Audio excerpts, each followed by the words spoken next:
कहा जाता है सावधानी हटी दुर्घटना घटी। तो आज के वीडियो में हम ये जानेंगे कि आरती करते समय कौन सी सावधानियां हैं जो हमें बरतनी चाहिए, कौन सा नियम है जिसका हमें अवश्य ही पालन करना चाहिए, और दीप जलाते समय दीपक से संबंधित कुछ जानकारियाँ। और इसके अलावा छठ आप व्रत करते हैं, छठ व्रती है, और जब व्रत करते हैं तो आप 12 घंटा या 2-4 घंटा या 10 घंटा के बाद आपकी हालत ख़राब हो जाती है, पानी चढ़ाने की नौबत आ जाती है, घोड़ा बनकर पानी पीने की नौबत आ जाती है। तो ऐसा क्यों होता है, थोड़ा सा अपना अनुभव हम साझा करने का प्रयास करेंगे, क्योंकि हम एक छठी व्रती हैं और हमने जो सबसे पहले जब छठ किया और जो नहीं जानते थे, बाद में ये अनुभव हुआ, उसको हम साझा करने का प्रयास करेंगे। तो सबसे पहले स्वागत है आप सभी का कृष्णा की तरफ से APS Aryabhatta public school Krishna Guru ji के चैनल में। आइए सबसे पहले हम जानते हैं कि आरती करते समय कौन सी सावधानियां हमें बरतनी चाहिए। देखिए, सावधानी किसी भी काम में ज़रूरी है। जिस काम में आप सावधानी नहीं बरतते वो काम आपका, जैसे गाड़ी चलाते हैं, गाड़ी चलाते समय नियम है कि ऐसे गाड़ी चलाना है। उस नियम का जब आप पालन करते हैं तो आप अच्छे से गाड़ी चला लेते हैं, कोई दिक्कत नहीं आती है आपके साथ। लेकिन अगर आप उस नियम को नहीं जानते हैं, नियम के विरुद्ध असावधानी बरतते हैं तो एक्सीडेंट हो जाता है। आप पढ़ने में क्या नियम है, क्या सावधानी है, नहीं जानते हैं, नहीं बरतते हैं, नहीं पढ़ पाते हैं। खाना बनाते समय क्या सावधानी बरत, कैसे गैस के साथ रहना है, कैसे गैस जलाना है, ये आप नहीं जानते हैं, दुर्घटना घट सकती है। इसलिए किसी काम को भी कीजिए, सबसे पहले उसका नियम क्या है, कैसे करना है और क्या सावधानी बरतनी है, सबसे पहले उस चीज़ को जानिए, तब उसमें सफलता मिलती है और दुर्घटना होने की संभावना ना के बराबर रहती है।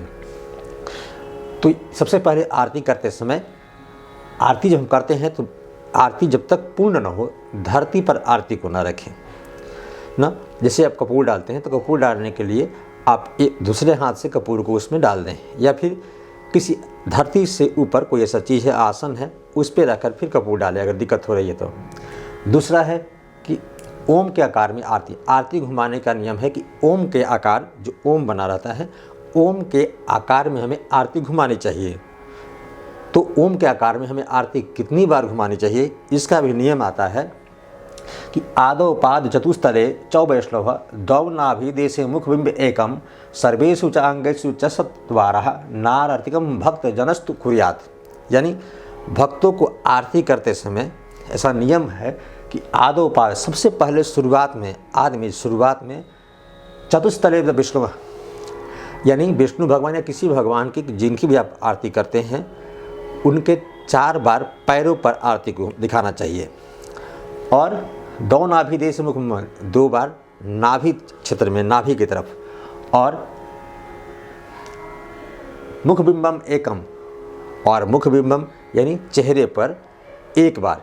तो 4 2 6 1 7 बार आरती हम दिखाते हैं।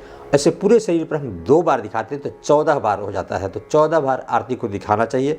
फिर उसके बाद से आप उसको करिए, क्योंकि 14 लोग माने जाते हैं, 7 लोग ऊपर 7 लोग नीचे, तो 14 बार आरती दिखाई जाती है।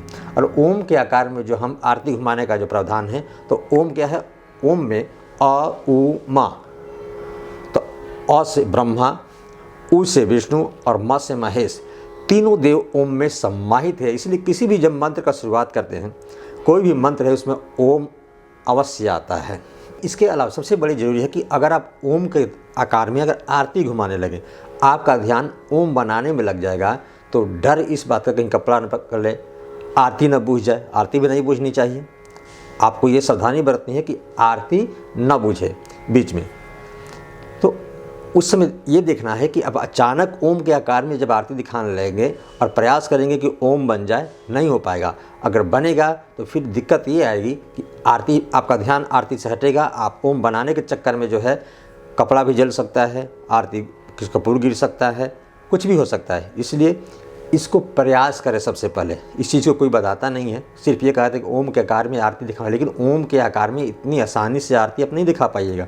सबसे पहले आपको अभ्यास करना पड़ता है, धीरे धीरे जो है ओम के आकार धीरे धीरे बनाएं। लेकिन ध्यान रखें कि बाकी कोई गलती ना हो, कहीं कपड़ा पर आरती न बूझ जाए, कहीं कपड़ा पर जो है कपूर न गिर जाए, कहीं कपड़े से वो आरती का संपर्क ना हो जाए। ये भी सावधानी बरतनी है। धीरे धीरे करते, अभ्यास करते करते करते ये आदत सी हो जाती है। अब दीपक से संबंधित कुछ विशेष जानकारियाँ। तो दीपक जब आप जलाते हैं, जब भी आप दीपक जलाते हैं, जो उसकी लौ निकलती है, तो लौ का नियम है कि कहा जाता है कि 4 अंगुल से ज़्यादा नहीं जानी चाहिए ऊपर। जब उसकी लौ 4 अंगुल से ज़्यादा नहीं होनी चाहिए, उसको अच्छा नहीं माना जाता है। यानी तेल जब खराब होता है तो बहुत तेज़ लौ लेके जलता है, वो अच्छा नहीं है, शुभ नहीं है। 4 अंगुल से ज़्यादा नहीं जानी चाहिए। और एक घी का दीपक भगवान के दाहिने तरफ रखें। अगर आप घी का दीपक जलाते हैं तो दाहिने तरफ रखें, अगर तेल का दीपक जलाते हैं तो बाएं तरफ उनके रखें।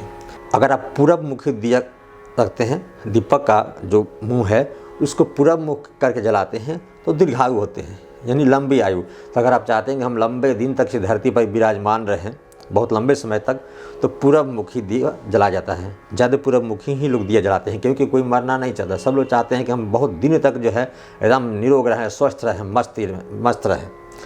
और अगर आप चाहते हैं कि हम धन्य धान्य से परिपूर्ण रहे, तो कहा जाता है कि उत्तर की तरफ मुख करके दिया जलाना चाहिए। इससे धन्य धान्य की पूर्ति होती है।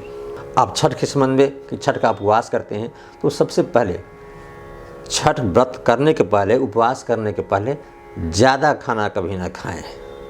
ये गलती हमने की थी 1-2 बार, उसका मुआवजा जो है, बड़ी हालत ख़राब हो गई थी हमारी भी। इसलिए अगर आप छठ उपवास करते हैं, कोई भी उपवास करते हैं, तो उसके जो सुबह उठ करके 4 बजे भोर में जो सरगाही खाते हैं ना लोग, तो उसमें ज़बरदस्त खींच लेते हैं, ज़बरदस्त एकदम पूरा जितना खुराक है उसका डबल खींच लेते हैं। लेकिन डबल का टेबल निकल जाता है। जब आप ज़्यादा भोजन कर लेते हैं तो आपको प्यास से हालत ख़राब होना निश्चित है। इसलिए एक दिन पहले से ही खाना कम खाएं, पानी ज़्यादा पिएं, फल ज़्यादा खाएं, या फिर जो जिससे ऊर्जा मिलती है, स्पंज है या फिर ग्लूकोज है, इस तरह से बहुत ऐसी चीज़ें हैं जिसका ज़्यादा आपको करना चाहिए। तो सुबह जो है व्रत करने के पहले, जो सुबह 4 बजे भोर में, आप जो 4 बजे भोर के पहले जब भी आप उसको सरगही या क्या कहते खाते हैं, तो बहुत कम मात्रा में खाइए। पानी या कोई ऐसी जो स्पंज हो या फिर ग्लूकोज, जो भी आपको शरीर को सूट करता है। हर किसी को हर चीज़ सूट नहीं करता। आपके शरीर के अनुसार जो चीज़ें आपको सूट करती है, उस खाद्य पदार्थ को, उस चीज़ को आप सेवन करें। भोजन कम लें, मसाला तो 1 दिन पहले से ही छोड़ दें। इससे आपको प्यास का अनुभव अगले दिन बहुत कम होगा और बहुत आसानी से आप उपवास रख पाइएगा। तो वीडियो देखने के धन्यवाद। छोटे हैं तो प्यार और बहुत बहुत आशीर्वाद।